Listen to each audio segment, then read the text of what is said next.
Why do mass shootings happen in America? I'm talking about this today because today we have three reports of mass shootings in the United States. Why does America see more of these than anybody else?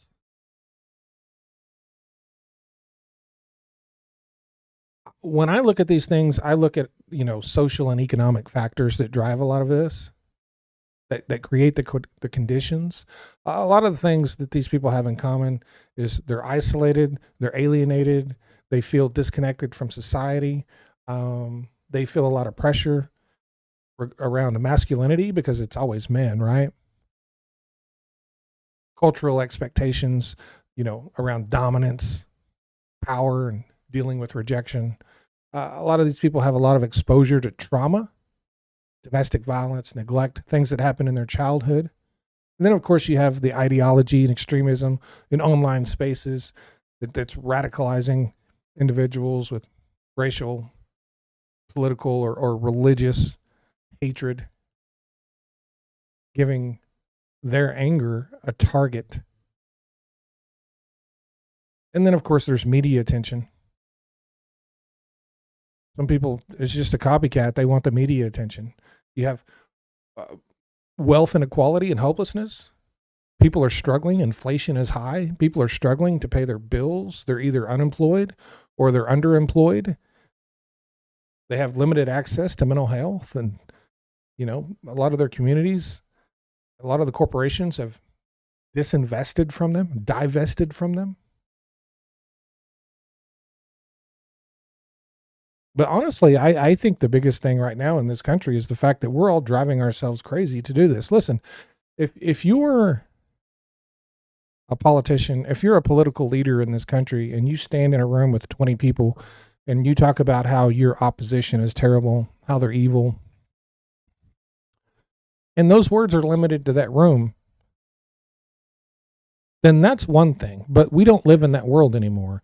Now we have politicians who say this to the world every day. When you tell 350 million people that certain groups of people are evil and are trying to destroy your country and are killing people, like, you're going to set off a lot of people. You're going to make a lot of people go nuts and do things like this. You just are. You have to recognize that. And our government's been doing that, and people in our government have been doing that for years. And then you combine that with the fact that we've basically handed control of this country over to corporations, and they're squeezing everyone financially. People aren't happy at home because they can't pay their bills. Their relationships are struggling. Social media has us more isolated than ever before. Of course, we're having a lot of mass shootings. What do you expect? What do you expect to happen when you get on the news every day and tell people the things that we are being told by our politicians, by our media personalities, by people on social media? Of course that's going to happen. Of course it's going to happen. And then when it does happen, we'll just find someone else to blame for that too.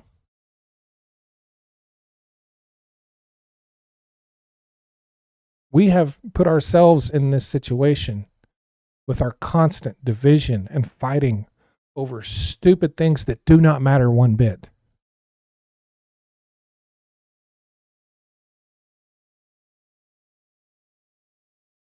All the bickering and the back and forth.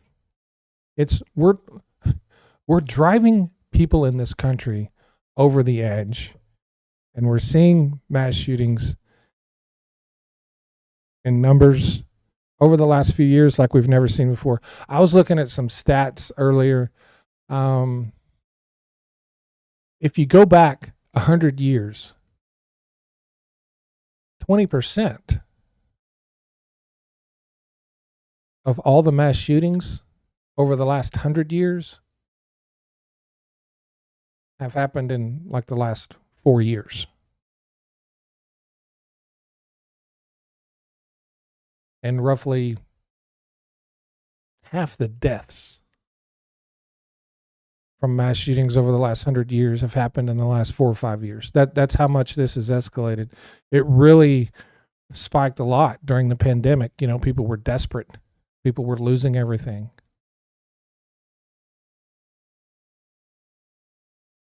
And, you know, here we are. It's always during times you see mass shootings fall during times of relative peace in the country. People can still be fighting, but when it's toned down just slightly, mass shootings fall dramatically.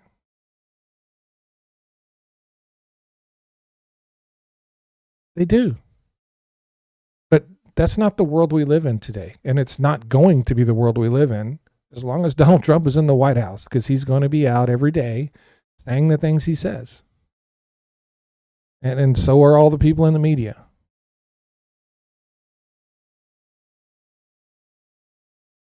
There's absolutely no effort ever anymore by a lot of people in this country to de-escalate anything.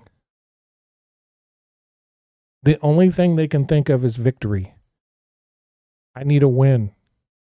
Who cares if I make someone flip out and go shoot 10 people? I need some kind of political victory, moral victory. I need to be able to say my piece. There's no responsibility anymore.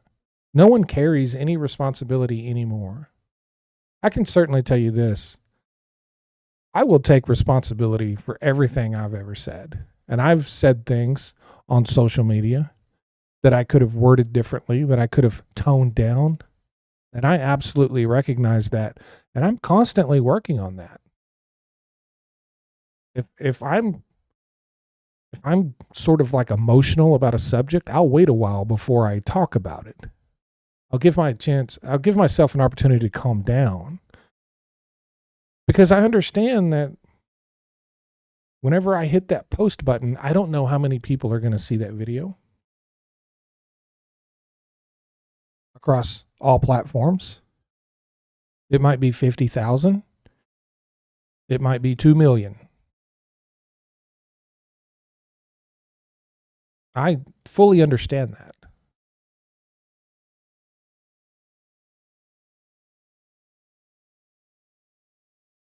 And I also understand that unfortunately today in this country, the more bombastic and hyperbolic and excited you are when talking about things on social media, the more views, the more clicks, the more shares, the more revenue you can generate. That's why people are tempted to do it. 100%. It's totally a thing. I don't need the money that bad. I got a few bucks. I don't need you know what I mean? Like, I just don't. I don't need the followers that bad. You know, I'm good.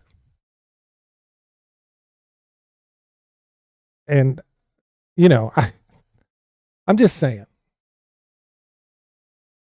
Let me know what you guys think in the comments. I really appreciate all my new followers and subscribers inching ever closer to that 100,000 mark. Man, this app is the hardest app in the world to get to 100,000 on. I can tell you that. I've done it easily everywhere else. This is a struggle here. This is a struggle. Thank you guys so much. I hope you have a great weekend. Think about what I said.